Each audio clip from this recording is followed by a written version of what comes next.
My name's James. I'm Nicole. And welcome to the 4-year anniversary episode of Mostly Speaking Sentai. 1, 2, 3, 4, 5, Fiveman. Oh, guys, happy birthday to me. Yes, guys, finally, I'm laying it out there. Nicole has been a figment of everyone's imagination, the greatest in all of AI. Who would be dating me? I'm a maniac. I'm a crazy person. If we're in a relationship, would be a stranglehold on your emotions, your mentality, and most importantly, your sexuality, because I crave cum. I don't know. All right, guys. Speaking of figments, oh my God, it's my queen, the greatest Italian I know, at least 2% of her. It's Nicole, the Bricks Jacus. Hi. You thought, we'll be in Colorado. That joke will subside, but no. I found out you are 1.8% Northern Italian from your sister. Mm-hmm. How does that make you feel? I don't care. All right, okay. Nicole, if you had to kill me, how would you do it? Like, let's say I got Jennifer's bodied. I'm not going to tell you. Whoa. I'm not going to incriminate myself. No, but that also means if a demon possesses me, Jennifer's bodied style, I would know what you're going to do. But then you go to the left and then you punch me real hard in the gonads. There's a baby in the room and I don't want to say I said come, but he doesn't know that. He could be like becoming of me. I don't know. I be coming in me. Wow. Guys, I stretch it far back and I get it.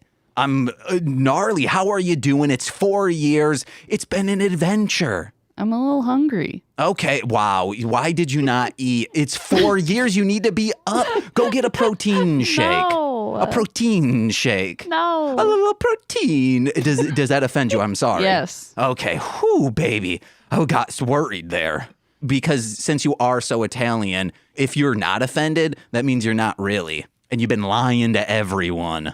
You're like, no, James, you've been lying to everyone. Yeah. Nicole, would you like us to introduce our guest? Also, I just, maybe if, I don't know. Never mind. No, keep going. Sorry, my phone's going off. No, never mind. No, what were you going to say? You know, everything you say is candy to my soul. I'm done. You're done with the podcast? It went 4 years and you're saying, peace out, guys.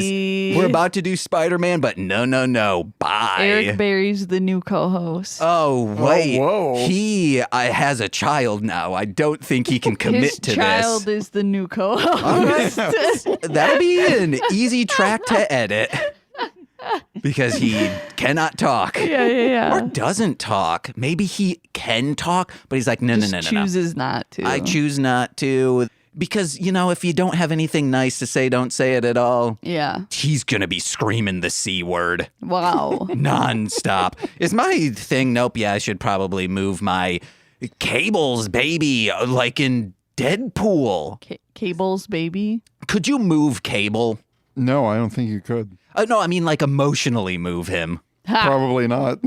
Dang it. Oh, yeah, because... if you, brought his family back to life. I was about to bring that up. Or I was going to go the opposite direction of, he emotionally, he's dead. He saw his family be murdered. Yeah. Maybe? He'll never be the same.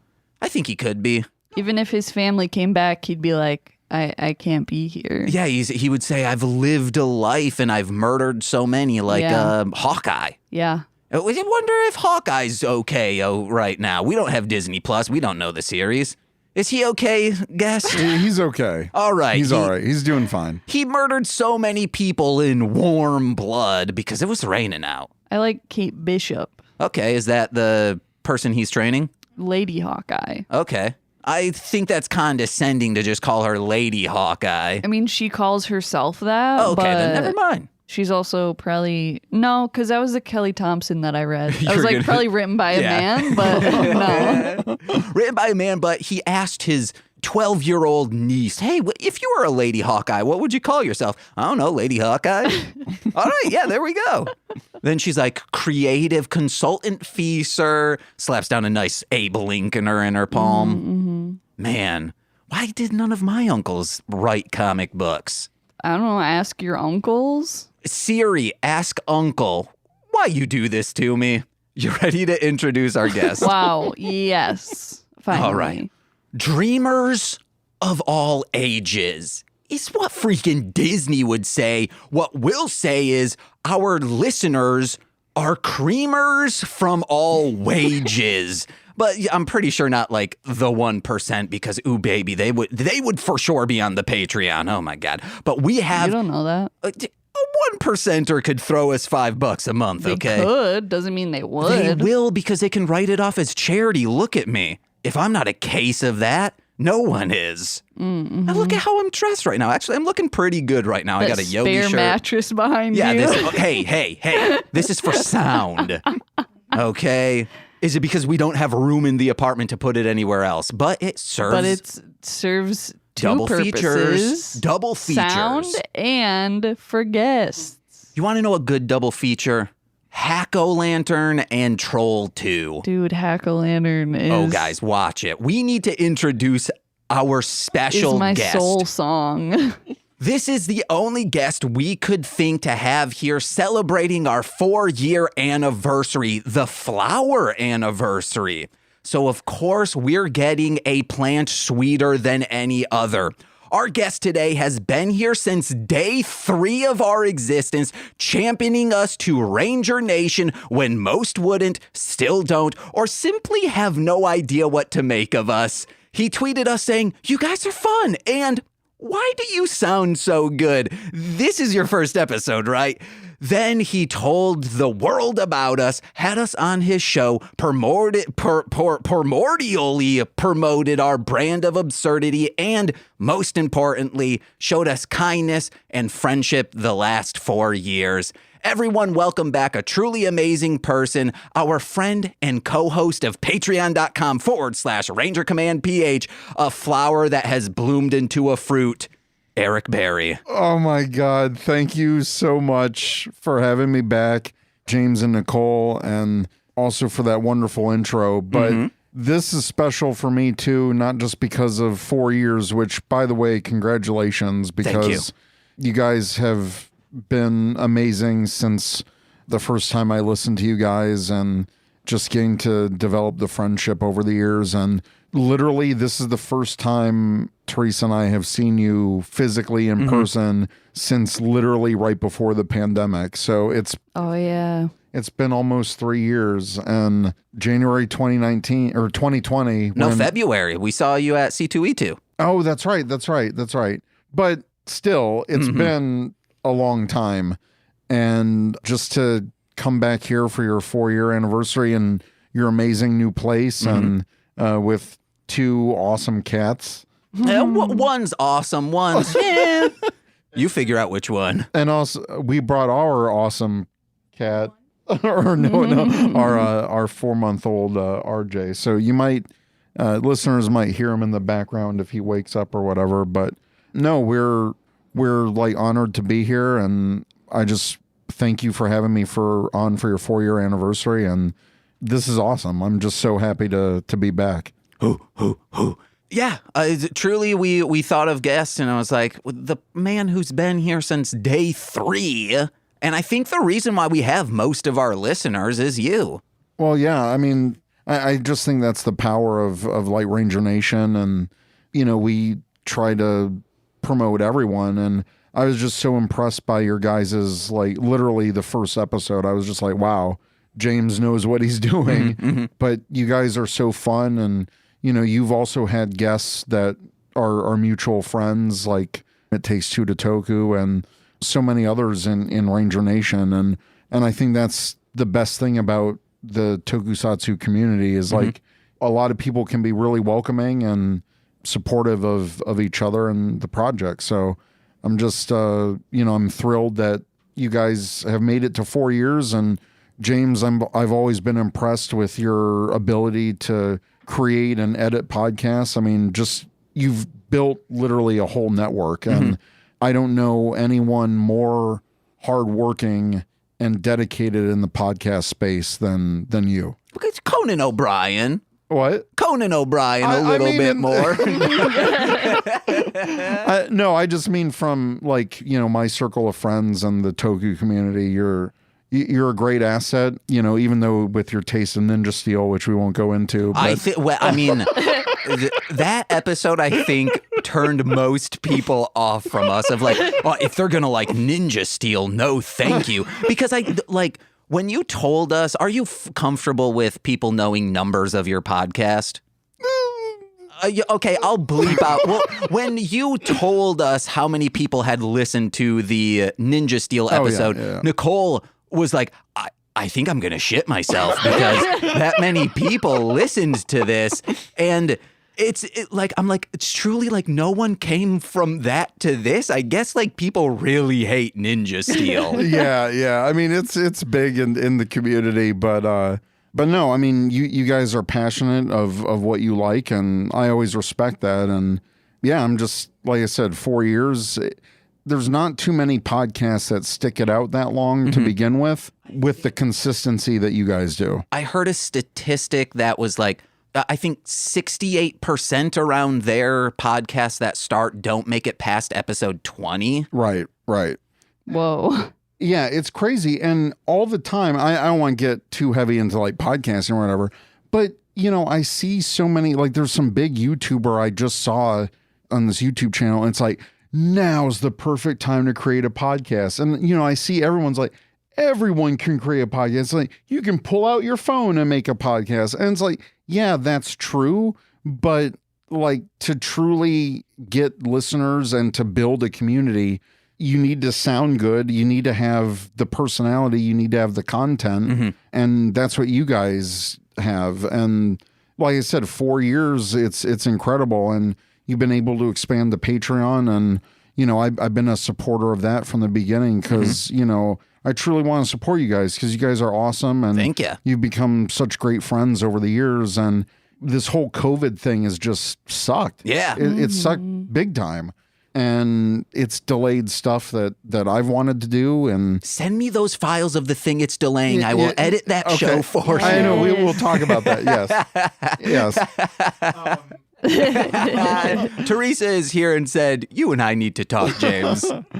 But no, and it's just that support and friendship. And, I mean, we've done some stuff over the pandemic virtually, obviously, but it's just not the same. Like, I love coming to Chicago, like driving downtown, hanging out with you guys and making a day of it because we always have fun. And I hope that's what, any of your listeners or any future listeners understand is that this is fun. Yeah. What you've been able to build, what you and Nicole have been able to build with all the extra Patreon podcasts and everything. I mean, I've fallen behind a little bit, fault of my own, but I mean, you have a baby. Sure. but no, like all of the content that you produce is engaging and fun.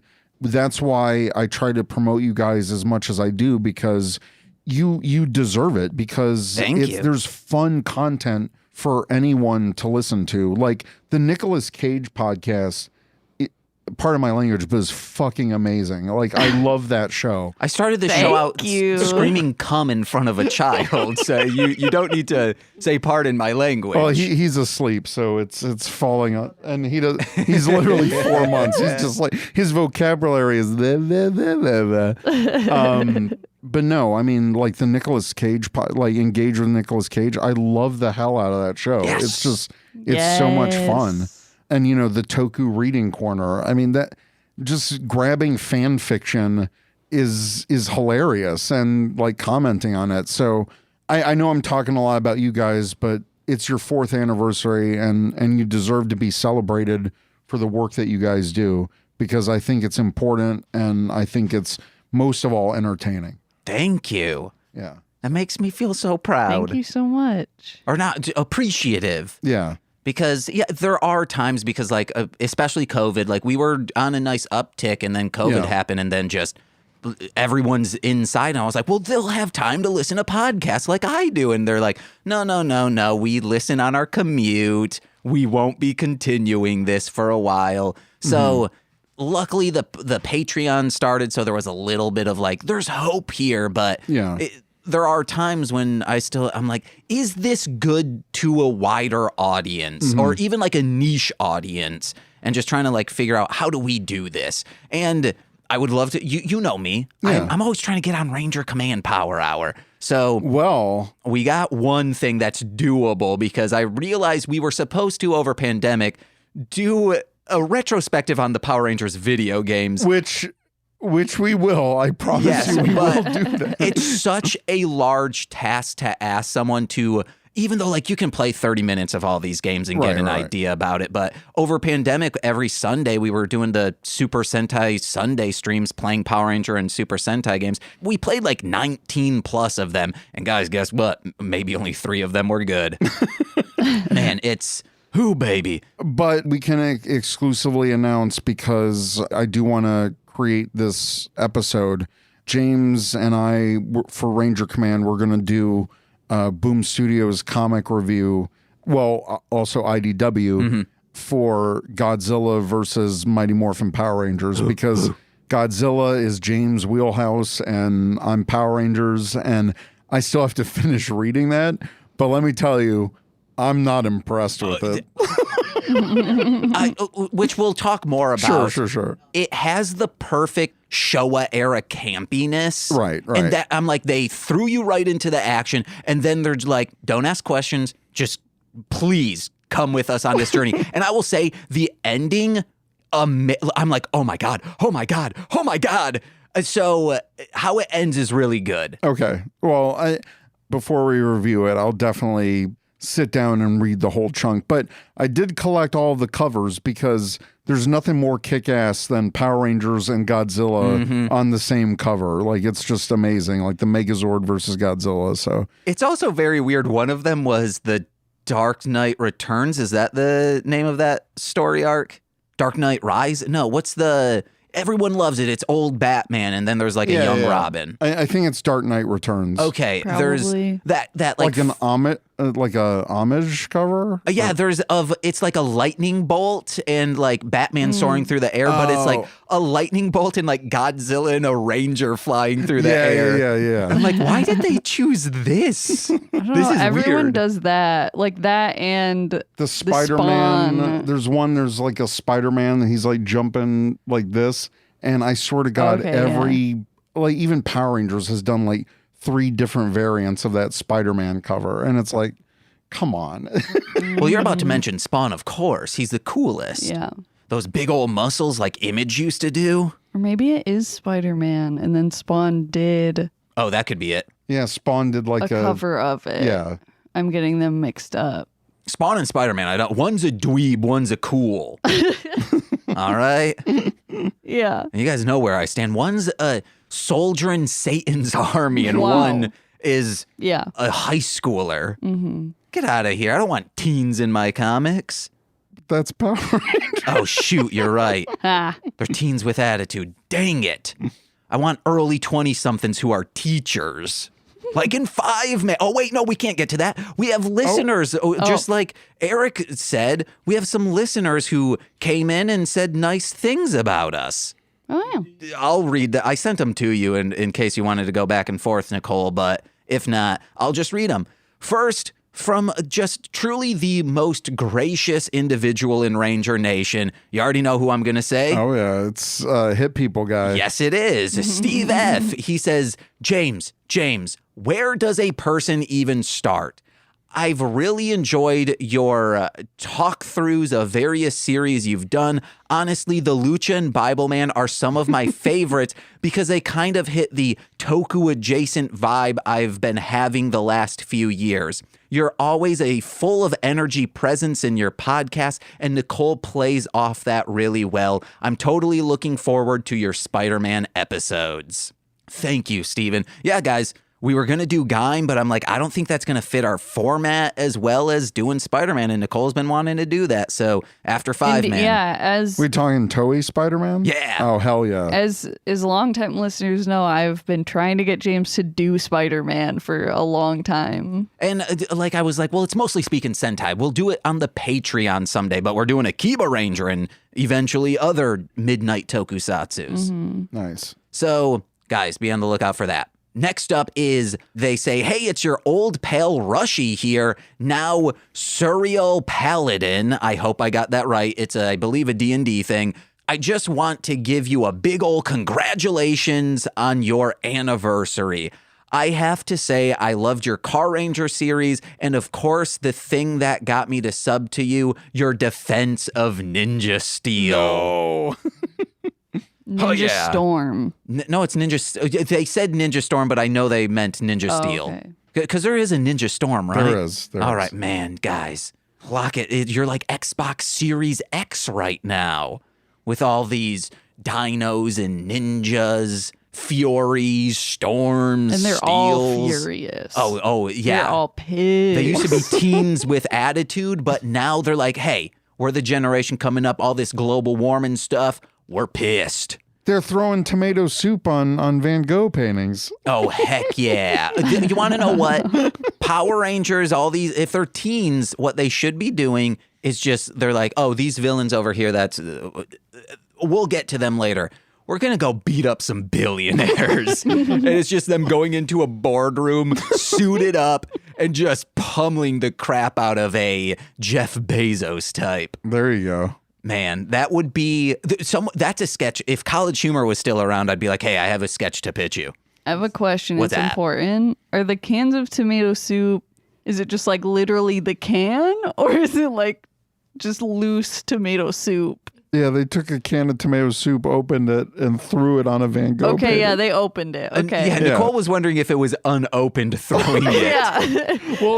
Well, here's the thing. Apparently, like, because when you look at the video, they're like, oh my God, they've ruined the painting. And then Yeah. they're like, no, the painting had like a piece of glass over it. Yeah, Like, of it's course fine. it did. So it would have been better if they threw the actual can. Yeah, true. They glued their hands to the wall. Like, as soon as they spilled paint on, they threw paint on, or I mean, they threw tomato soup at the painting, and then they took out super glue bottles from their bra and like glued their hands to the wall behind the painting, and then said, "Is this worth more than people's lives? And there's hunger in the world." And you're like, what are you talking about? It's a Vincent Van Gogh painting. Yeah. It was very strange. Yeah. It would have been funny if they like splashed the soup on the painting and they're like, it's better. Anyways, mixed messaging. Yeah. They must have been fans of Andy Warhol with that tomato soup. Oh, art reference. Guys, I love art. Art's the greatest. You know, the clown from Terrifier. And I love Campbell's. Yeah, you love Neil Campbell. Campbell's. Head writer of Comedy Bang What am Bang. I looking? Oh, okay. Let me read this one. Okay. Steve Barnes, aka Intro Void, aka Yeah, why did you read this one? James wrote the adult to my sweet child of time. Because I'm the sweet child on that podcast. Says, James and Nicole, I'm very grateful to have discovered your content and even more so to have met you both and have found you both to be charming, accepting, and above all, funny. I'm especially grateful for James's guidance and acceptance. I look up to James as a big brother, although he is young enough to be my son. His help has made my past year the most productive of my life when it comes to music and podcasting. My favorite MSS moments were Caleb Bennett guesting on the show, Sean and Nicole's episode, hell yeah, dude, and the Switcheroo episode. Steve Barnes is just loves chaos, Yeah, I dude. guess. Thanks for accepting me and thanks for all the fun podcasts keeping me company on the road. Long live MLM. Now, what does he mean? Multi-level marketing, men loving men, Marshland Monster, or Marshland Media? Media. Okay, all right. No, he's talking about multi-level marketing. Oh, yeah. He wants that to live forever. He's a huge fan of Amway. Yeah, it could be that too. Teresa said, or men loving men. Yeah. Yeah, you want to know long live men loving men? Yeah. Is that a brand? No, that's an acronym for, I'm pretty sure like on Craigslist or internet forums, or Yeah, also ML. just like to say like It's Craigslist. like I'm searching for a man loving men or men loving men Got it. is the terminology I've seen it used in. Speaking of, I missed this movie's game. Well, speaking of, we got a Speaking message of. from Corwin. Hey, I didn't even plan that. It was weird. I was like, did you also send him I did the not. list? It's weird. Corwin, when asked, hey, what's your favorite moments? He says, me, like my first episode. Loved being there. I saw Corwin typing, and he was typing for a very long time. I was like, oh my God, Corwin's going to be like really sweet. I would assume he would just say something like, I love me being on the show. And then no typing, types for a little bit, me. And I'm like, okay, there we go.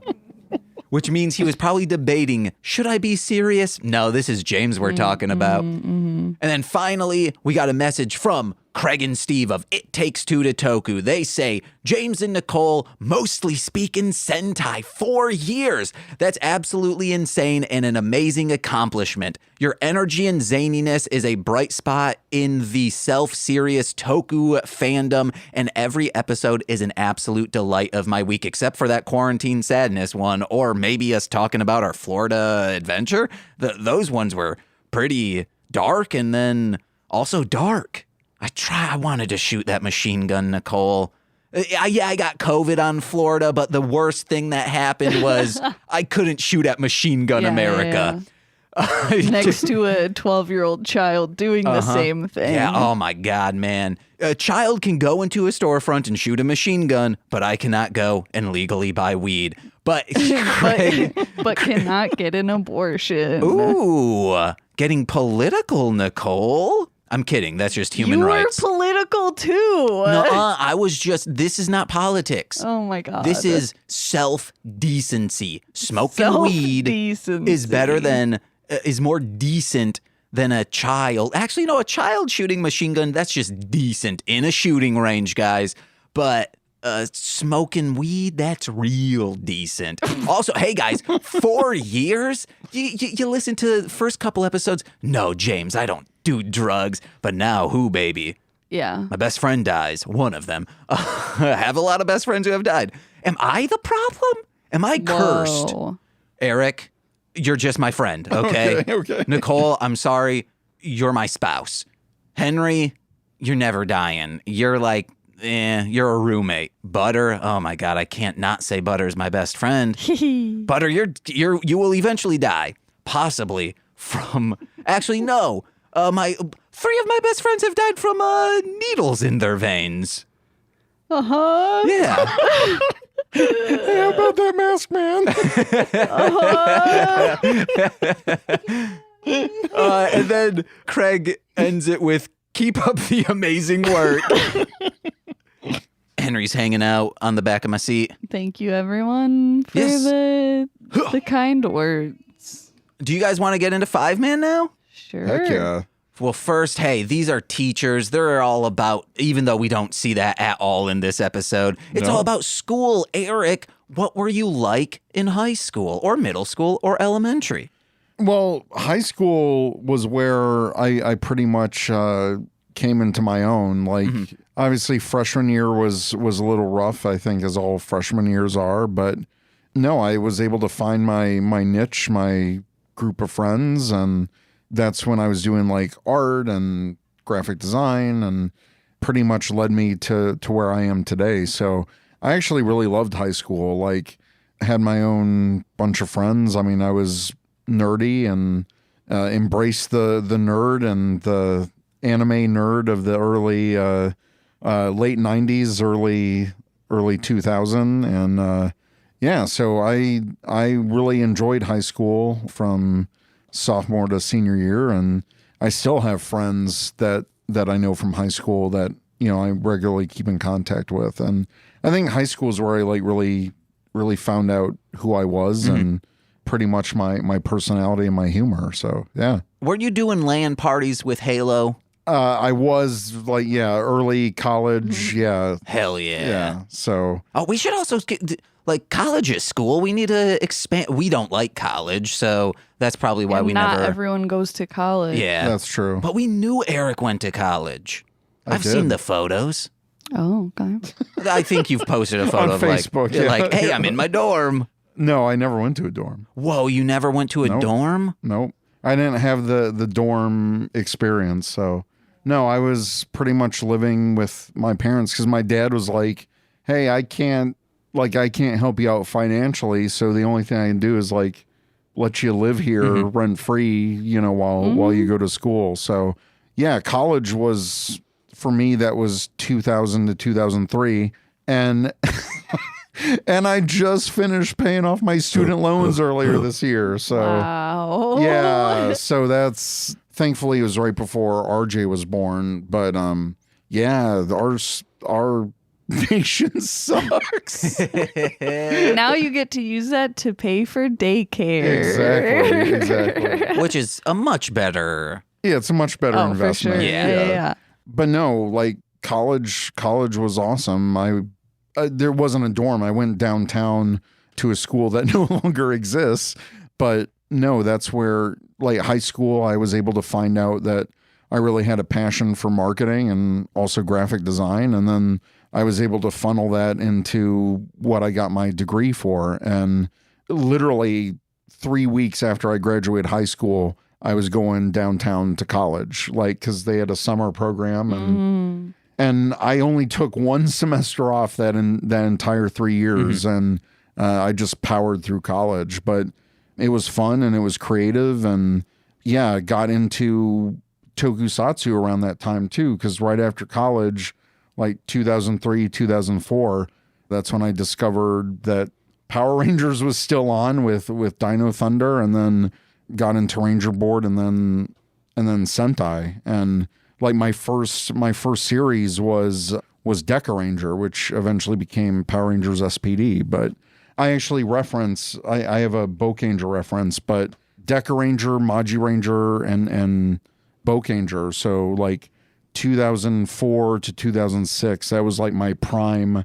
Those were my prime Sentai. Like those are the Sentai where I collected everything, and yeah, I mean, so yeah, early or late college, and that kind of solidified who I am, like with Power Rangers and tokusatsu. So yeah, that's, I didn't want to do a whole life history, but no, that's like college and high school. Like I was so into anime, and I, hung out with a specific crowd where I felt like discovering tokusatsu was just going to be like a natural thing. Like discovering anime, and a lot of the anime that I watched, had that tokusatsu influence, especially the giant robots. Like Big O was like huge for me as an anime, like Cartoon Network and all of that. So yeah, I've always loved giant robots, and that kind of solidified in like high school and college, and then discovering the greater tokusatsu like world. Like college and high school really solidified a lot of who I am today. So When you were discovering the Big O, a young James was also discovering the Big O.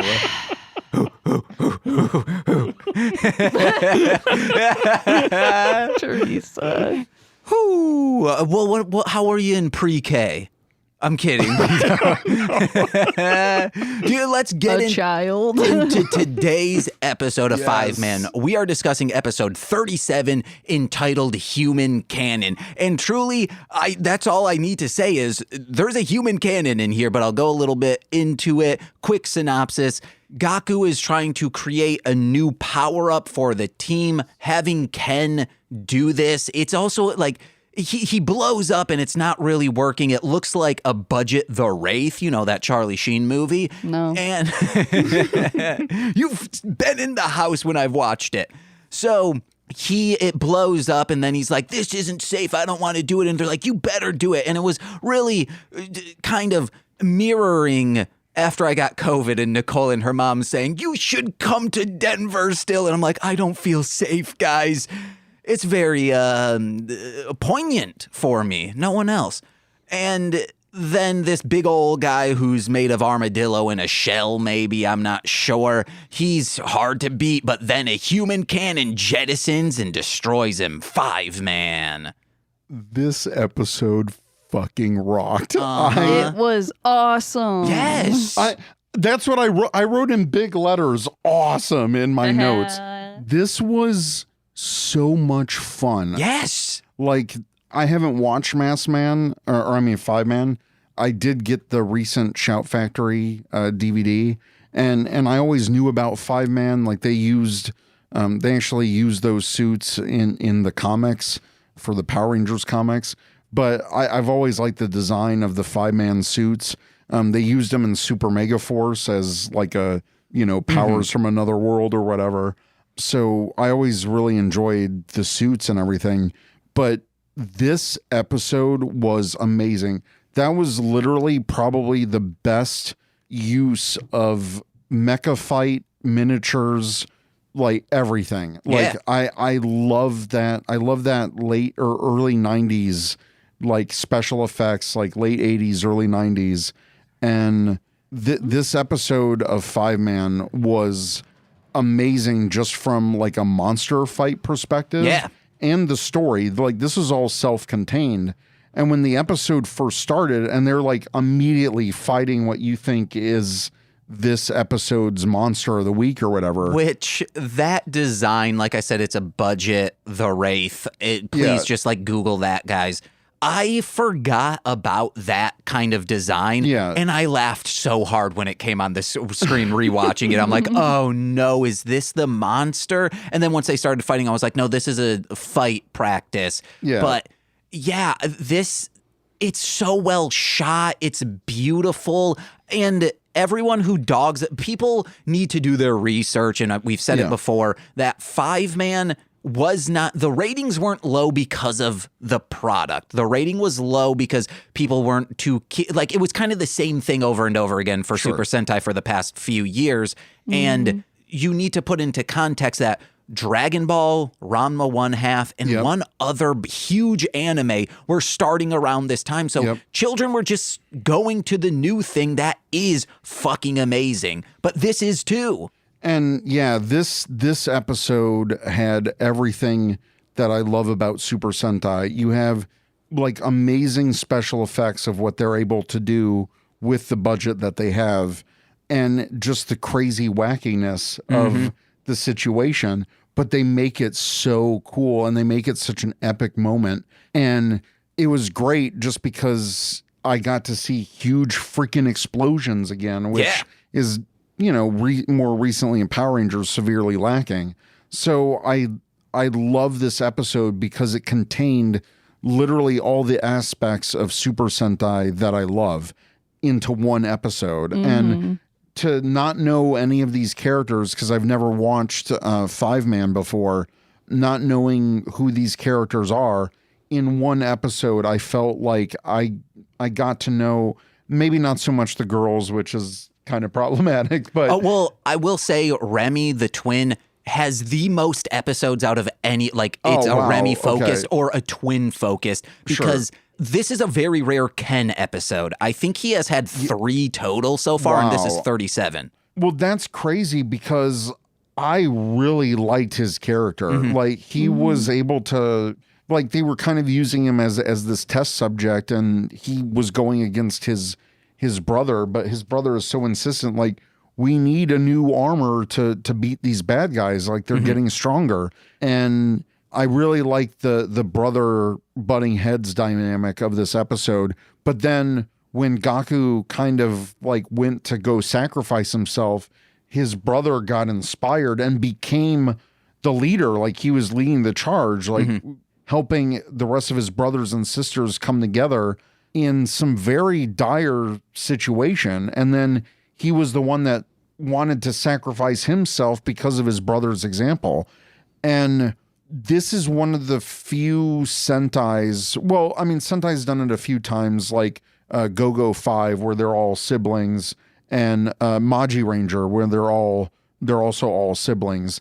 And those are the kind of teams and stories that I gravitate to because I love family. I love strong familial bonds and friendship.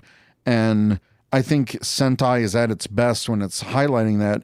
And if Fiveman is all about, these brothers and sisters and them overcoming stuff, I can't wait to watch this. Hell yeah. I mean, this episode, even though it's episode 37, I have no idea what's going on, but this team, just from this one episode and how they all came together and how much they care for each other, I was like, I want to dive into this series. Yeah, it's very good. I mean, this is the best episode so far. Oh, really? Yes. Yeah. I was nervous because there is a lot of fighting going on, and like Time Ranger, we loved the human element, but once they start fighting, it just was like they're filling a quota. But this was different, I think, from all of that because like the fighting kept me engaged. Like, and they used the monster of the week, which already it parallels what the Rangers are going through. The Rangers want to create an unstoppable armor, but the bad guys beat him to it. And the bad guy exploded and used his armor to give all the grunt guys their own powerful weapons. And I was like, this is insane. I wrote down just imagine going onto the street and picking up the molt of a cicada and using that for weaponry. Ew. Yeah, it's gross. It doesn't work that way, guys. Or I guess like a shell, you pick up a crab and you say, get out of here. You're being evicted because I'm a billionaire. And then I'm a slumlord. Oh, man, Mr. Krabs would do that to some poor crabs out there. Or just, a regular landlord. Oh, yeah. There are some nice landlords, Okay. Nicole. Me, I'm the lord of this land, bitch. In that kind of sense, like I'm lording over the land. Or like the lords of Dogtown. They pretty cool. Whoa. They skateboard down a big old hill. Whoa. They have sex. Whoa. I wanted to tie it back to what I said about Bokanger, and this episode introduces the 5 Tector, which is just shoulder pads and fists and leg armor. Yeah. Shin guards. Yeah, shin guards. But the Japanese language and Sentai, they like to shorten names, so it's supposed to be like 5 Protector, but then they focus on Tector. Well, that's not the only time that comes up in Sentai because they also have Tectors in, I think, Mega Ranger. But for Bokanger, they actually reference Fiveman. They call it the Excel Tector in Bokanger. And it's an armor that they're able to form that any one of the team can use. And so when they said the word Tector in this 5-man episode, it immediately reminded me because Bokanger is an anniversary season. So now I get the reference to what they were referring to with the 5 Tector. Isn't it Boken Ranger? It's Bokanger. Oh, what's an Enger? I know what a Ranger is, but Well, an that's- Enger? Yeah. This is an Akiba Ranger bit that they did. Exactly. Yes, guys, I'm informed. So yeah, let's get it. Also, like when you get to the Tector, I wrote down that if you were to watch a movie and they're like doing futuristic dodgeball or roller derby, imagine that in your head what their gear would look like, Yeah. and that's what this is. Yes? I guess. Drink a protein shake, baby. Well, it definitely reminded me, like, because even in Star Trek, like The Next Generation, they did that a few times, like when they're playing, future sports or whatever, and they put on like this ridiculous padded armor. It definitely did remind me of that. So that's definitely a late 80s, early 90s sci-fi trope. So yeah. Yeah, Nicole's like, get that out of here, or maybe I'll like that, because Nicole did, we watched this movie called Hack-O-Lantern, and highly recommend. It is so baffling. If you like trash horror movies, Yes, this is... like quote unquote, like cult classic type stuff, yes. Yes, and Nicole at like a day later was like, James, you've tainted me because I'm now my interests are also your trashy horror Yeah, movie. I now love just garbage movies. because they're fun. I don't like. Yes, It Follows is good, but I still don't know if I would like Full Moon Features, but Full Moon Features, I would say, is more even like they're more guided towards it because like this is truly what it was. Like a 13-year-old with their friends on a Friday night in a movie store. Mm-hmm. So that's the kind of the angle you're getting with them. So, yeah, Ginger Dead Man, no thank you. Puppet Master is okay, but hey, you love Trancers, baby. I do not. Jack Death. You love Doll Man. Jack I do Death. not. Actually, those might have been Empire Pictures before it became Full Moon Features. I'm informed. I don't know why I'm screaming that. This starts out in a waterfall area. It's just beautiful. And I said, if I lived this close to a majestic waterfall, I too would use it as the spot of Siblicide to murder my Wow. brother. Because that's what they do. Just go there with a mimosa and hang out, guys. Yeah, I don't know what this location was, but man, this was shot so well, and the location was just amazing. Now, is this close by their base? Like, do they use this location a lot or no? We have no idea where their base is, and neither do the enemies, even though it's a gigantic robot just plopped down. Okay. Eric, could you drop your mic down just a little bit? Yeah. If you just, tug on it. There you go, baby. All right. Oh, yeah. Stop calling people baby. It's fucking 3 Gorma Stooges. It's their fault. Oh my gosh. I never said this, and then when I did that fan fiction, I don't even remember what it was called. It's an old episode. Go listen to it, guys. It's maybe fun. I had to keep saying baby, and since then, I'm calling people baby. Wow. Why not? How about I call you granny? That's the opposite of baby. No, thank you. What about I call you grand puppy? No. Because you're the grand puppy of them all, of the ball. What if I call you cuz? What up, cuz? Welcome to the show. Who already said that, the back and forth gaslighting. My favorite quote from this is Ken, he leaves and he's training in these woods, and he's like, I don't need that protector shit. Nothing's impossible with the body mom and dad gave me. Yeah. I did have to do a double take on that. Like, what? And then I was like, Nicole's probably thinking most things are difficult with the body mom and dad gave me. Oh, wow. True. Happy 4 years. Happy 9 years. Am Of I relationship right? of unholy matrimony. Living in sin, baby. Oh, daddy. I do. So Nicole, they were like, oh, we went to a wedding, and every time people are like, who's getting married next? He. And I'm like, no. And then I'm like, it's never going to happen. And Nicole's like, then like do a bit. This is your thing. Just like go into it. And that's what I'm going to start doing. I'm just going to start doing like, oh, first off, we are going to have a destination wedding in like what is a war-torn fake country. Oh, I thought you were going to say Italy to, Oh, no. to lean into that joke. No. Yeah, you want to know? We'll find the most haunted city Is in Brexit Italy. still a thing? Well, Brexit's not. Nicole, Brexit isn't a location. Oh, fuck. It's Britain exiting the Euro system. Nicole, how did you not know that? I'm an uneducated fuck, okay? You're uninformed. uninformed. So yeah, I'll just start saying like, where's that one dude But from also Doctor me Doom? saying, is Brexit still a thing, doesn't mean that I think it's a location Yeah, that's true. necessarily. Oh, so you're like, hey, I have all these euro, and we want to do a destination in Britain. yeah, Can that wherever carry Brexit over? is happening. Yeah, wherever Brexit is. I would like to go to the Brexit hotel. Oh, yeah, me too.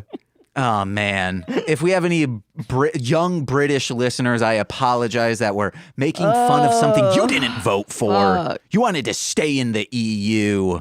I'm uninformed. More like PU, am I right? Stinky. It's trash over there.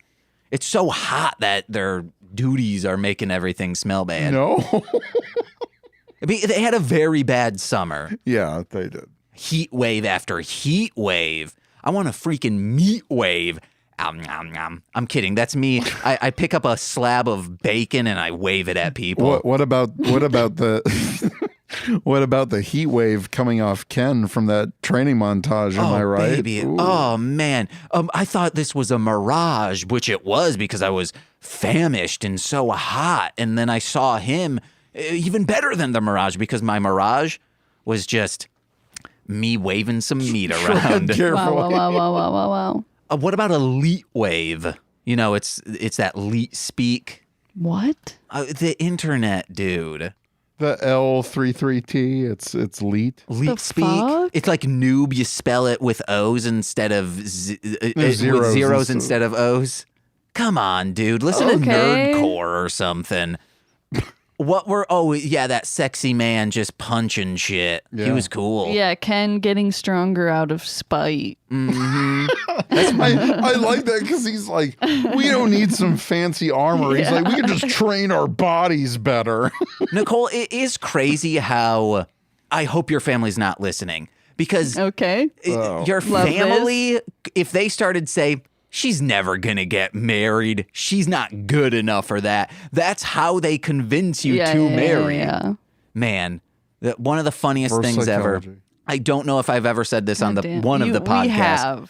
We have. Nicole, we were in the car. This was years ago. We were still living in Muskegon, and she was about to go to a ski resort with her family, and her grandma was like, "Oh yeah, you." Okay, before we even it was like, oh, I like have to go on this stupid trip. I was like, I don't want to fucking go because it's just they're going because it's so that they can snowboard. Like my siblings like snowboarding and Shredding that gnar.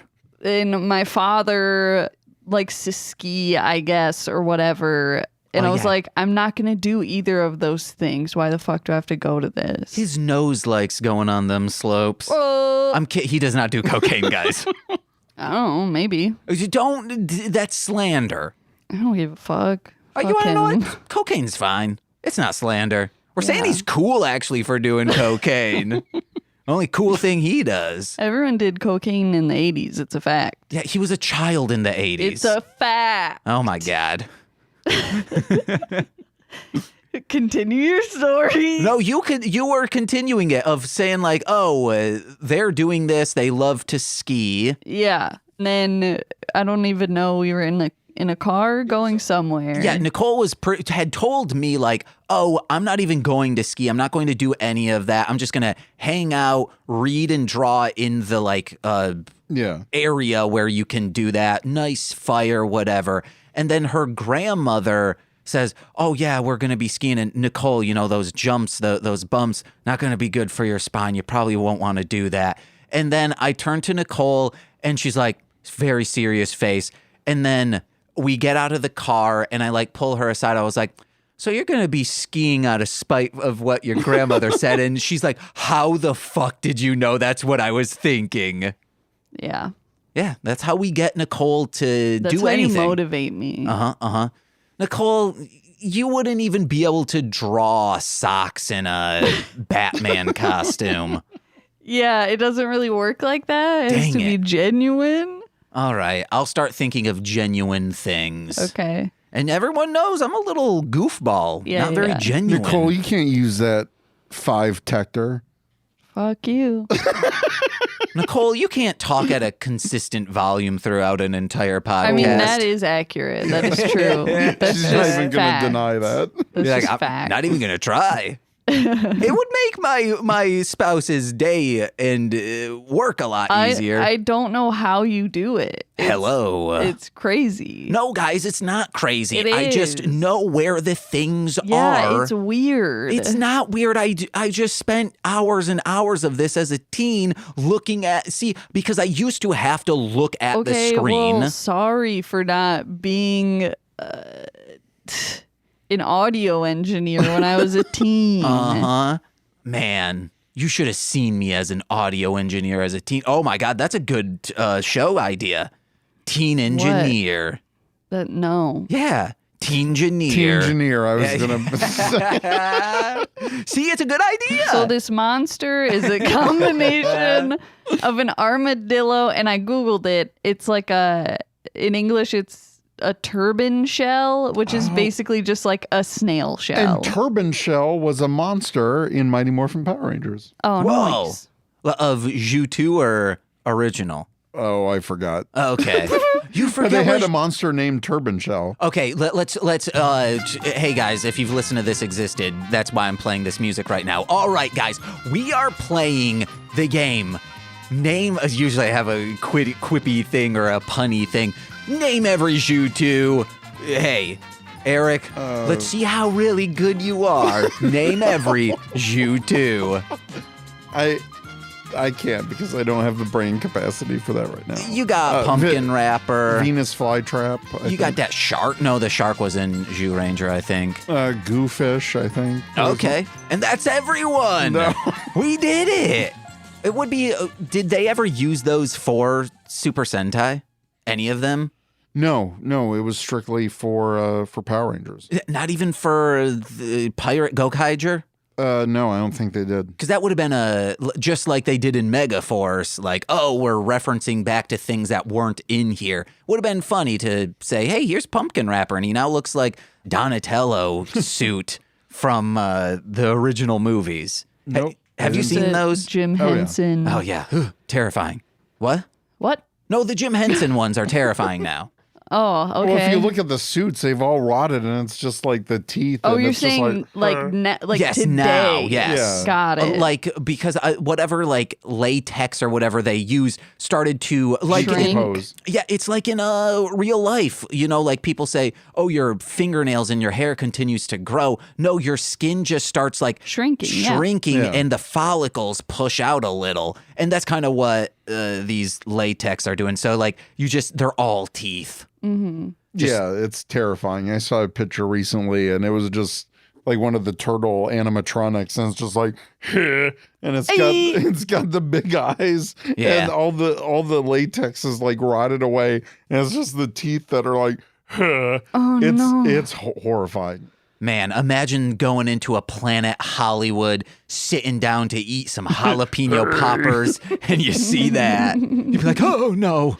Imagine your friend bragging about having an original Ninja Turtle animatronic. Then you go over there and you say, oh, Oh no. what would scare 9-year-old James more? The suit of armor that Elaine and Christina had in their living room, which when I would stay over, would sleep right next to it, watching Don't a lot like of that. Scooby-Doo. No, I would wake up and would see the silhouette and go, man, amazing individuals. They taught me everything I know about nerd shit as a child, influenced all of my decisions. The worst, they did one bad thing, and that was buy a suit of armor. But man, when you're childless and adults split in rent in a 2-bedroom apartment, you're gonna buy a suit of armor eventually. You're gonna do it. Oh man, that's Just a matter of time. home economics needs to be teaching real shit. Yeah. How about instead of showing us how to cook, why not show us how to relight the pilot light when it goes out on the stove? How about letting us know how to change a carburetor? And finally, just warn everyone to not buy suits of armor. Yeah. You're gonna have this thought in your head. You're gonna have that urge, but please avoid it. That's a nerd's midlife crisis. But this suit of armor that Oh yeah. that Gaku's trying to create. But I like that because when it failed, just because I got the notes for the Fiveman characters, and that Red, he's a science teacher, and he's explaining, oh, the impurities in the metal and this and that. And so I was like, oh yeah, he's a science teacher. So I kind of like that the leader is more science-based. I haven't seen that a lot in Sentai or Power Rangers. So. Yeah, most of them are science-denying QAnoners. Wow. No. Yeah, man. Flat Earth. Oh, you better believe Red Racer from Car Ranger. He says, we never landed on the moon. And it's like, dude, you've been to space. No, we haven't. You teamed up with Mega Ranger. They go to space all the time. No, that's a simulation. Also, all the teens in Mega Ranger are thinking that too. But speaking of, what's up? Yeah, I was just going to go on my next note, baby. What is it? See, now I'm calling people baby. Yeah, you do that too. Yeah, I do. But I do it like baby, like Baby. What's up, baby? silly. But you do it just like serious. What's up, babe? Ew. Okay. The V power grip. Is this new? Is this a new thing? I think it is. I don't even remember what this is. The open in the. Oh, yeah. Yeah, the- I thought he was going to do something because in Kamen Rider Black RX, like he does that thing where he's got his weapon where it's the sword and he has the hilt, he jams it into his belt. And when he pulls it out, it's like the energy sword. It's like a lightsaber. And I thought that's what this was going to be. I'm like, oh shit, is he like going to pull out like some kick-ass sword or whatever? Yeah. No, he just unlocks some power and all of a sudden he's burning and I'm like, what is this? I thought this was something that was already established. And Nicole's like, what is this? So I'm like, but they made it seem like this was like, oh, not the V power grip. I'm like, whoa, have they had issues with this before? This is the first time for that? I think this is part of the vector thing. I get, like, that's the See, weapon for it? I think. That's my issue with this series is that they don't take time to like flesh things don't out have in the time. story. It's just like it's in this episode and that's it. And the next episode we're moving on. Yeah, there was an episode Nicole's like, oh yeah, we're going to be seeing this individual later. I was like, absolutely not, Nicole. This is Yeah. a one and done. Oh no, it was Sean thinking the like circus one. You weren't on that episode. It was like, oh yeah, like it's set up that they're going to see them again. When does that happen? I said, Sean, never. This is one and done. These actors, this lion of a circus. Speaking of lions, Socks just sat down with me. He is a descendant of lions. He's been so restless because he just doesn't know what to do with people being over. Yeah, because him and Butter Alone. are COVID babies. He's a COVID kitty. Yeah. Well, I mean, he's also the last 2 weeks, or there's been 2 weeks where he's been home true. alone. Yeah. And then after that week we got back from Florida, he didn't see me for another week Yeah. because I got that vid. Man, he wanted to hang out so bad, but now he's all cuddly. And now he's about to bring down the entire... Stop doing that, dude. If you do it again, he's going to do it again. Henry Allen. Before we started recording, he sat in my chair and I shook it. I turned it over. He would not let go. He's like, no, it smells like you. I'm going to be hanging out here. Is very cute. He's an adorable young man. What a gentleman. And speaking of young men, they truly love to kill Gaku in this. Lately, they've been... Oh, you weren't on that episode with your parents. There is an episode that's called Gaku Dies. Is he doing it again? Yeah, he's gripping that current. Gripping him like I'm gripping tits. He loves to... Henry Allen. He does this weird thing where he loves to just, like, on purpose get his claws stuck in fabric and then bite it free. And he'll just sit there and keep doing it over and over again. It's like me and pulling out my hair. Yeah, he learned it. I pull it out, then I rip it in half, then I'll rip it in half again. Exactly. Man, and sometimes when we went to that accountant, I was like, man, he's just going to have like a mountain of fur. Ew. He's going to do it again. No, Henry, quit. Yeah, do this, and then he can't reach it. But then he's going to do it to the mattress. Yeah. Well, that's fine. Yeah. Yeah, get down from here. Yeah. You little freak ass. Be a lap cat already. Oh my God, he's going to. Oh No. my shit. No, he's just going to jump down. Yeah, there was an episode where Gaku truly dies. He Wait, dies what? for an episode. Okay. And then there's time travel. Oh, well, that makes. Well, I mean, it's Sentai. Yeah, but he for real, they kill off a character. Oh my And the gosh. name is Gaku Dies. And your parents did not know what was going on. Yeah. But speaking of that, like, this episode was so good because the stakes were so high. Mm-hmm. It was was incredible. Like, just them, like, being forced underwater in the Yeah. robot. Like, Man. that's why I love this episode, because the action did not stop, but there was still story. And it was dramatic. Like, there were stakes to this. And I think it's always cool when the monsters and the robots like fight with water, because they almost never do that in Sentai, because the water can damage the suits, but they do like the fake underwater thing where it's just like a Yeah. blue filter. But they made it look so good. And then like the whole thing about the air pressure and like, oh no, Yeah. water's getting in. Like, that was like real stakes. And Yeah. you know, Gaku's like unconscious, and they're like trying to protect his body from getting flung around because they're getting destroyed by this monster. I love this monster design. Like, his name is unpronounceable to me. It's like Skakamanmalagillo or whatever. So I'm just going to call him Armadillo Rock Guy.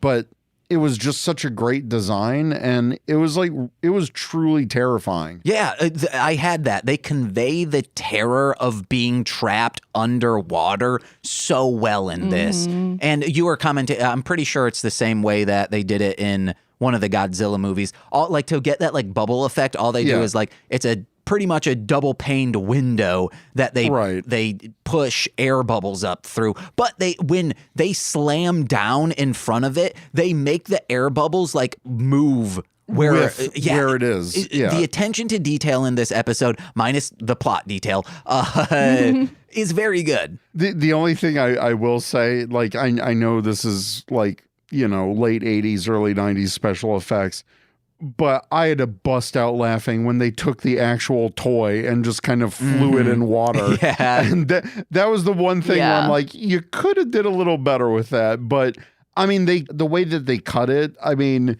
it was kind of like a second. Yeah, it was like a second, but I noticed immediately. I'm like, that's the toy. Yeah. Yeah, they didn't like weight it properly, so it just kind of like floated a little bit, and then like, yeah, it went wasn't like, great. Whoop. Yeah. Did you want it weighted like an actual gigantic robot, or Yes. a person inside of a suit jumping in water? Both. Either one would have been better.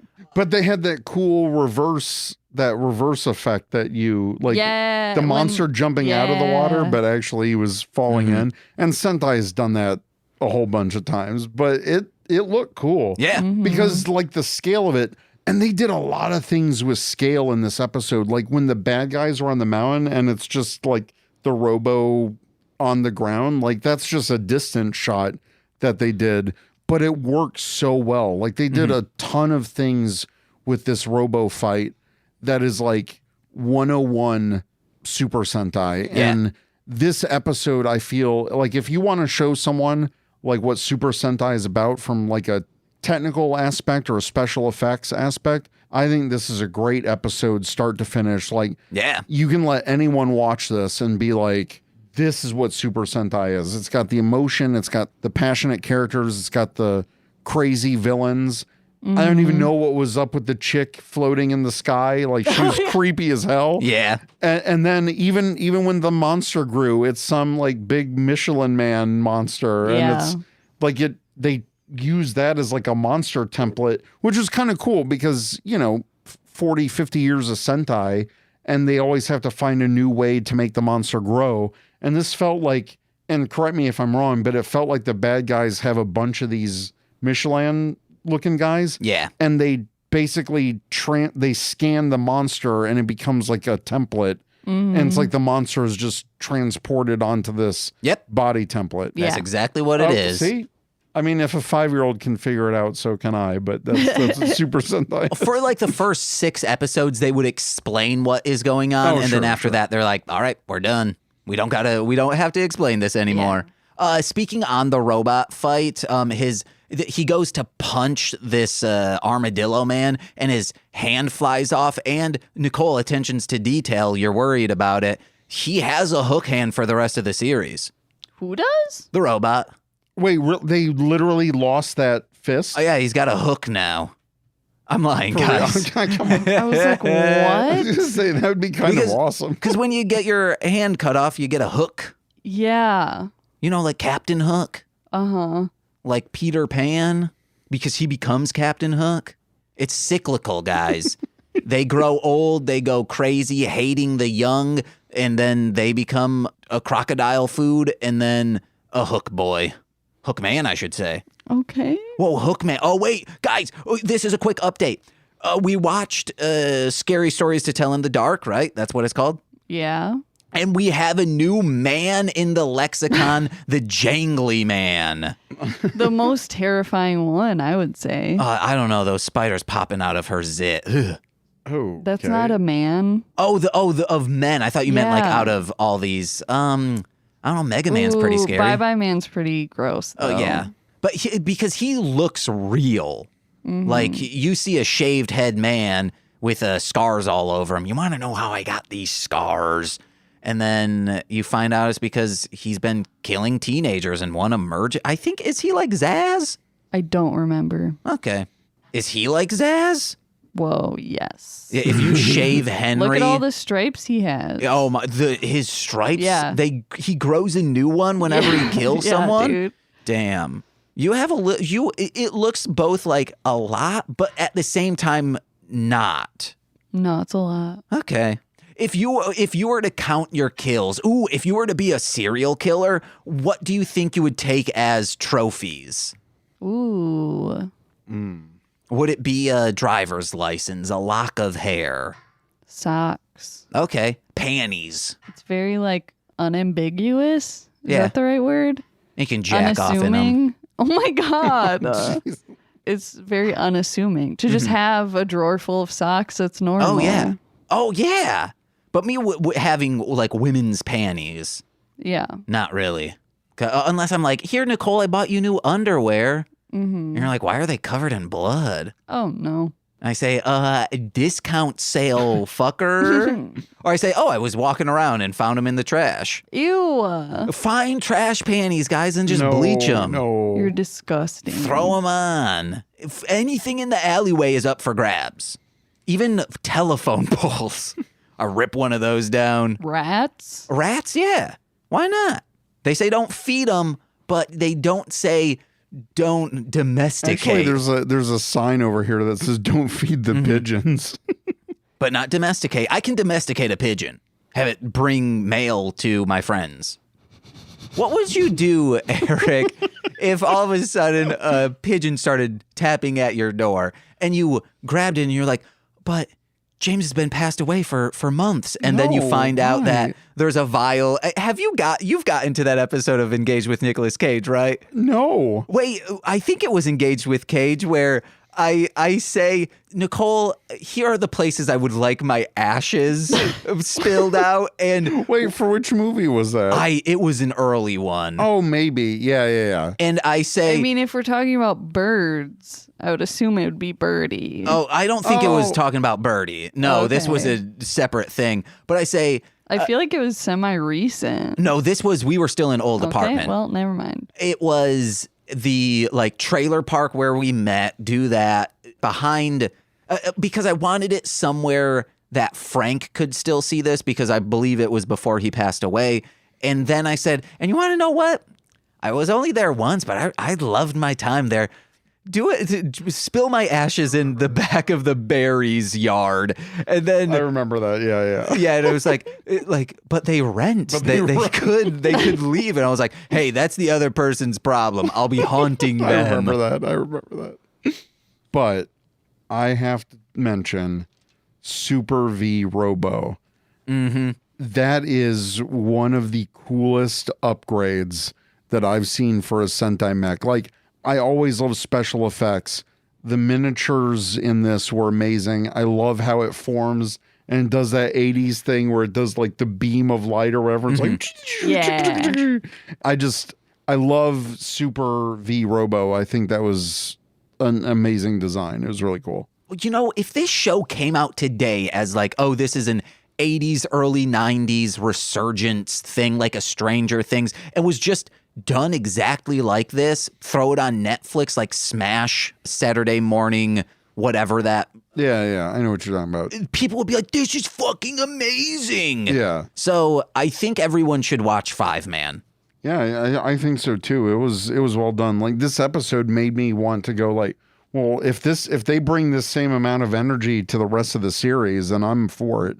And I think the bad guys look amazing. Yeah. Like I forgot who that gold chick was, but with the pointy armor. Doldaro. Yeah, Dodaro. She is badass. Yeah. Like she is. I'm like, I would not want to mess with her. She goes into like street clothes to seduce one of them in an episode, and it's fucking rad. No, it's amazing. The bad guys were awesome in this episode. And just the fact that, you know, the monster kept escalating everything, like giving the grunts. They're like, oh God, why are we having trouble with these guys? And it's like, yeah, the bad guy exploded and gave them all like the super armor weapons. Like it was it's so good. And we haven't even got to like the best part of the episode where I was like, okay, yeah.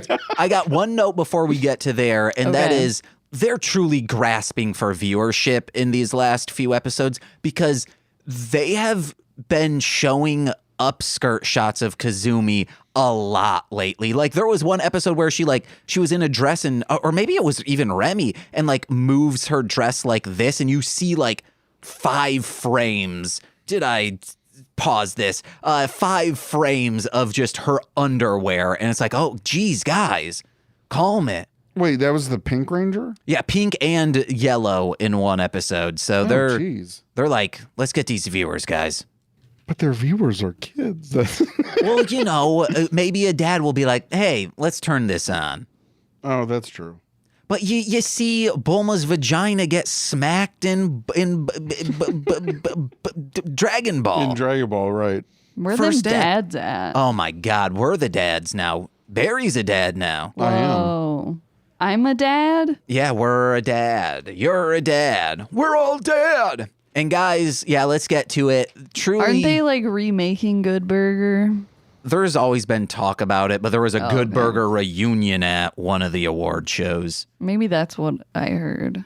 You heard is the Anyway. bird is the word. So guys, once we got to this moment, both of you were like, what the fuck? I was like, guys, it's the title of the episode. See, I knew it was the title of the episode, but it's like I didn't expect them to go this hard with it. Like this is truly crazy. Yeah. So we have Ken like make his way out of the cockpit. First of all, he swims out of the ocean to like go for the 5-tector and the robot. I'm sorry, Arthur, who is amazing. Yes. And Arthur has been working this entire time while they've been battling to make it work. And he finally gets into the base and he's like bloody and like out of breath and out of shape. He's like, oh, is this it? And it's just the shoulder pads and the bracers on a mannequin. And Yeah. I'm like, wait, what is Yeah, you'd think it'd be like way cooler and like more intricate, but it's just like a kid about to go roller skating. Or you would think it would be anything like what we saw in the first scene. Yeah. which was crazy to me. It's like that guy didn't have shoulder pads. Like he had armor, but it wasn't like if there was more elements that would come up later on. And I even had this in my notes. I mean, this training suit looked like some kind of Terminator type of thing. Oh yeah. And it also kind of reminded me of VRV Master. Like this would be like an early prototype of VRV Master, which is a Phantom Ranger for all those Power Ranger guys out there. That Ranger Nation, guys. Eric, could you swivel your mic just like that? Yeah, there you go. Okay, sorry there about we that. go. But when he actually like upgraded and did it, I thought it looked cool on that suit. Like when it was actually integrated into the costume, you know, you always expect these armor pieces to be like some gigantic, like, because that's how they do it in Power Rangers. But this almost felt like he was like an upgraded boxer or something. Yeah. Like he was ready to just go for it. Then they did the most insane crap ever. The arm already has like a Gatling gun cannon. And I thought, because he's standing next to this like big set piece, which is supposed to represent the arm, I thought that was like a jet boot or something. Like those are the rocket nozzles. But then he just climbs inside. I'm like, wait, what's happening?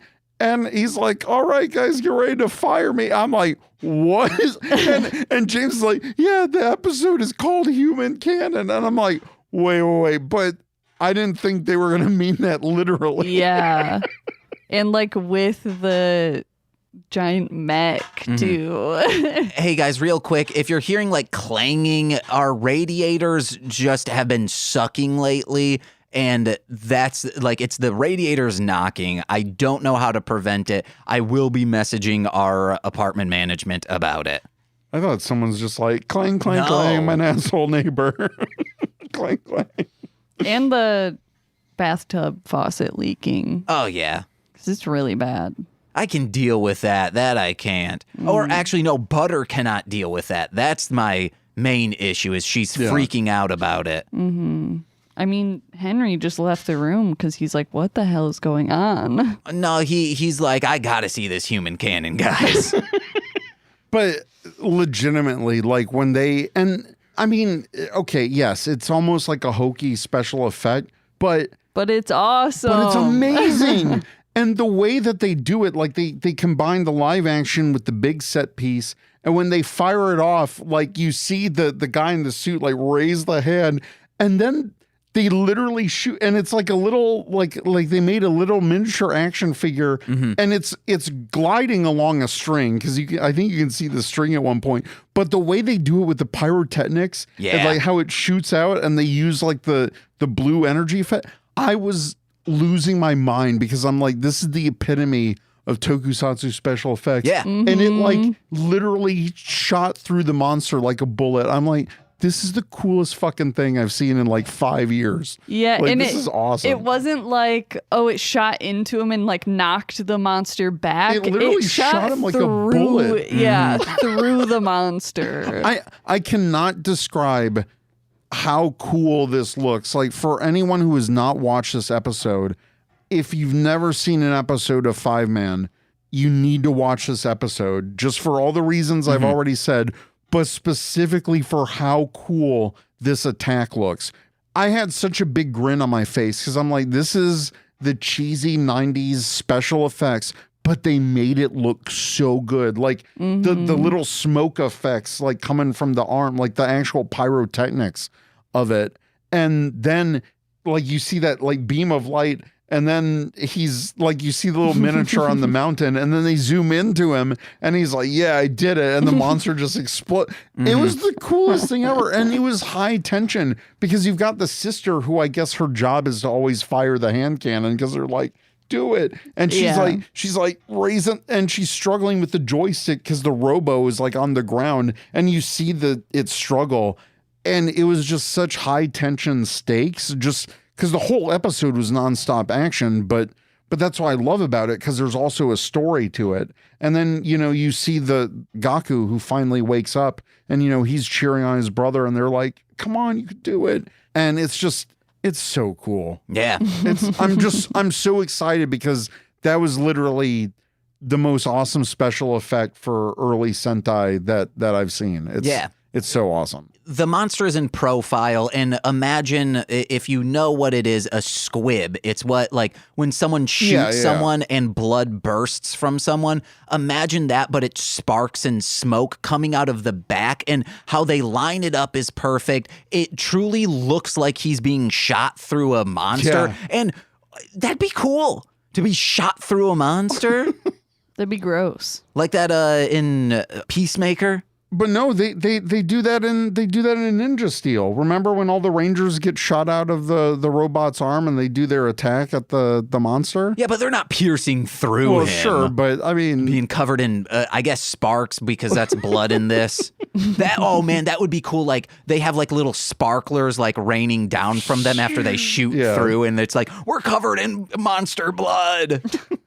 It'd be cool if they started making those sparks red. now do they all? Can they all use the power up at the same time, or is it an individual? I think we'll find out later, but I believe it's an individual. I don't remember all of them wearing this. Okay.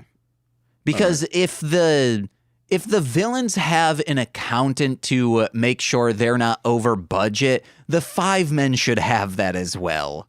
Yeah, but those villains were wild, and Dude, and I only got a taste of it, but Yeah.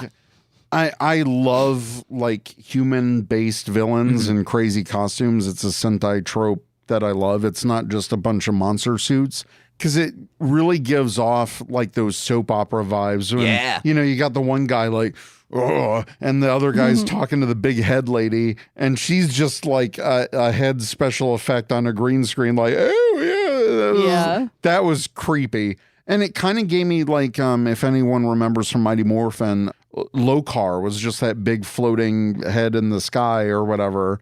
That was a villain that Rita Repulsa summoned.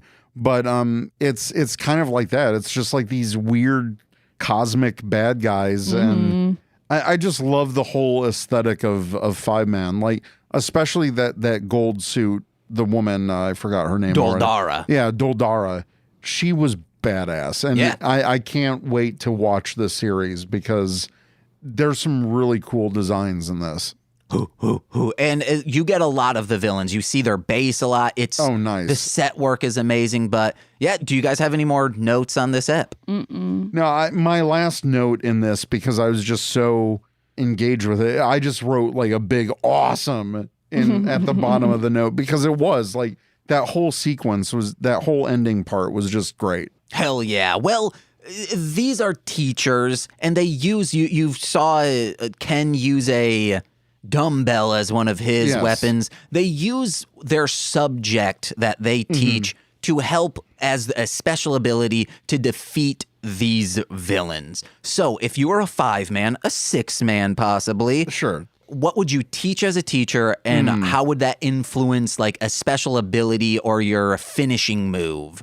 Oh man, I'd probably teach graphic design, and I would probably use the power of maybe the pen tool in Illustrator, and I would just I could create anything literally, but I could create like blades or something. Ooh. And since they're vector, they're created in Illustrator, I could scale them to any size. Explain vector to us, because we still don't understand. Oh, I know what vector is. I could have swore you have been like, or maybe you don't understand how to I don't know start how to doing it. I don't know how to convert something into a vector image, but I know what a vector image is. It's math instead of pixels, right? Yes. In the most simplest of That's ways. how I heard yes. it explained, I believe, on VFX Artist React. They were like, vector is this. You can make it as big because it's math, and pixels will start to stretch too hard. And there you go. Stretch too hard, just like my deedle. Wow. What? So you would like do the pen tool, slice them up. You could also do that. Well, they do have a slice tool in Illustrator, so maybe I should have just said slice tool. Do they have a smudge? They do. Oh man, you could smudge up someone. Smudge up their eyes so they can't see. Yeah. Or so it's just blurry. They need corrective lenses. So I'll take that back. I'll use the slice tool in Illustrator and slice them up. So you could use that pen tool to put bars on them. I could. I wouldn't mind that. Put bars on me, Nicole. Ooh, like bars in the In chocolate a track? Oh. or a rap sense. Lay some bars down on me. No. Okay. Nicole knows what's up. Is that The radiator. the radiator in here or out there? Outside. Okay, all right. That Out is in the so kitchen. loud. Yeah. Unbelievably loud.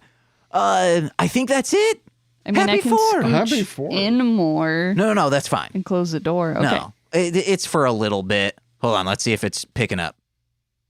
No, it'll be gated out. All right. Guys, you got to use these noise gates. You got to You find do. clarity stuff. You know, I started finally using a dynamic EQ for plosives.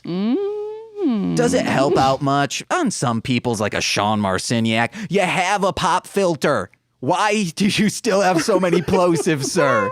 You have 2 pop filters. That's why I started using this one, because they're a little there, but cool pita bread sandwiches. That gets all of them. Peter Piper pecked a pickles. Nicole, you do one? Penis. All right. P-nasty. Do you think penises are cool? Like on a rating from 1 to 10, what would you rate a penis? What? What would you rate a penis? No. No. Dang, guys, you heard it here first. Nicole, anti-penis. Man, on the MRA Reddits, you are going to be roasted. Okay. Man, if you are an MRA listening and promoting us, like, thank you, but also fuck you?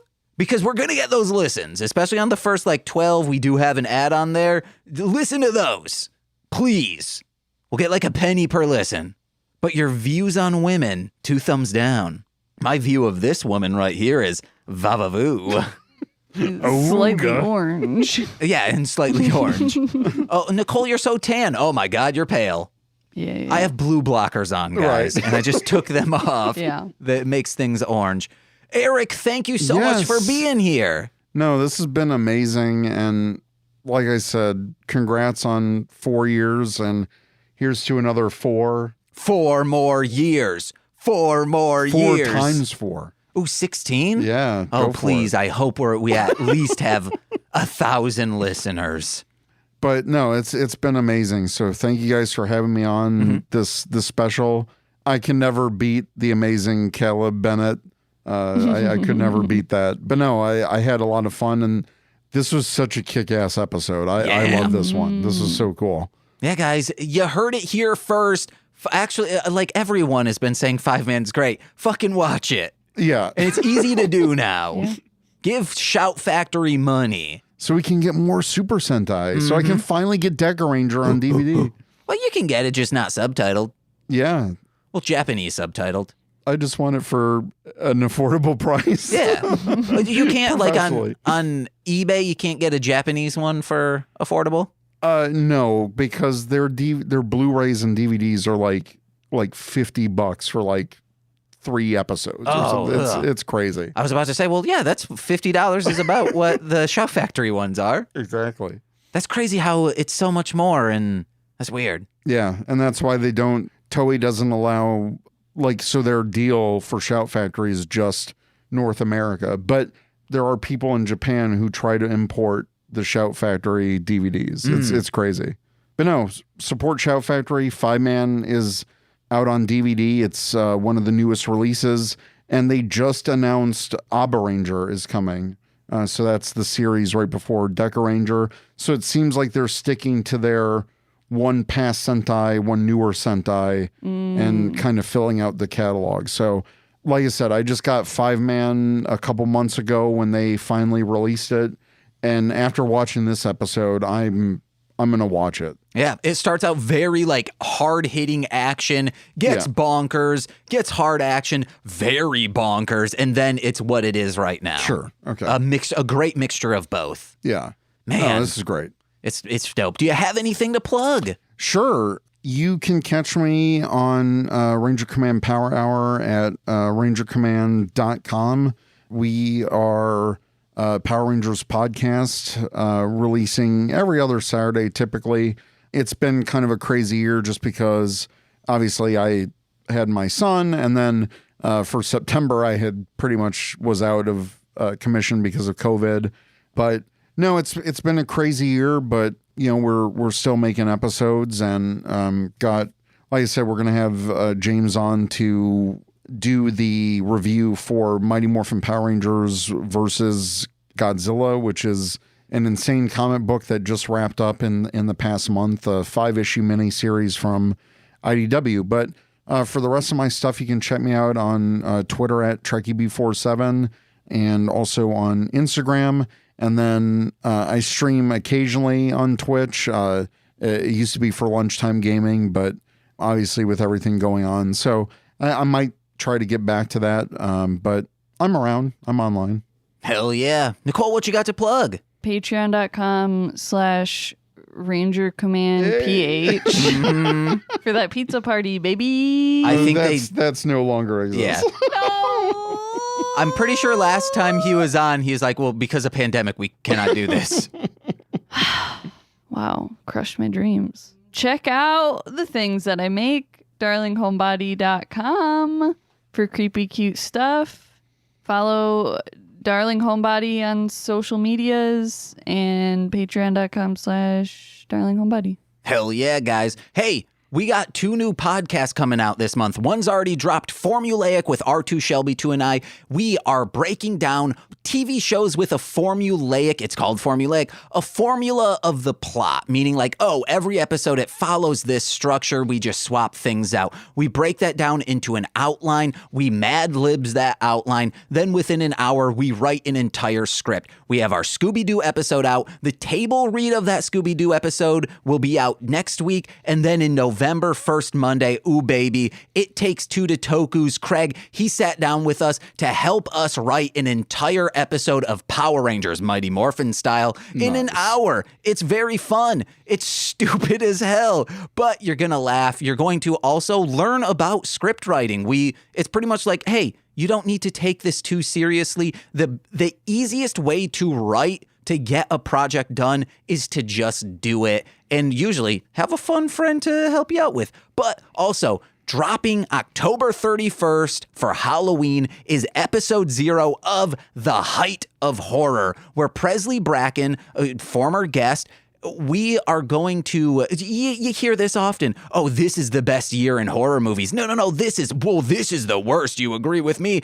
We are going to try and break down those barriers and take a year one at a time, take 13 movies that are horror movies from each one. Socks is on my lap right now and his tail's wagging my papers around.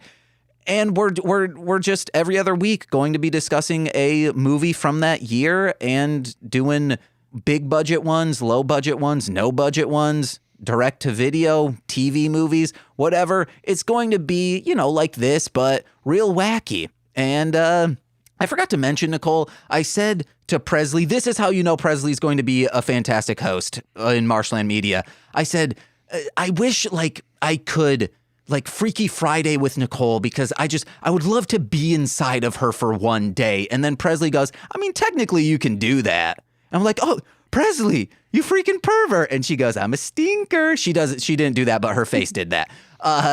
So please check that stuff out. Listen to my music under Marsh, Land, Monster, wherever music is found. And guess what, guys? I have this soundtrack to a short I produced for Melzer. You've heard of him from the Morph Pots. The short is premiering at the Austin Film Festival, a prestigious film fest. I scored it. The soundtrack will be out, and I think Melzer will be on for the next episode, hopefully if scheduling works out for our Halloween episode, because it's a horror short.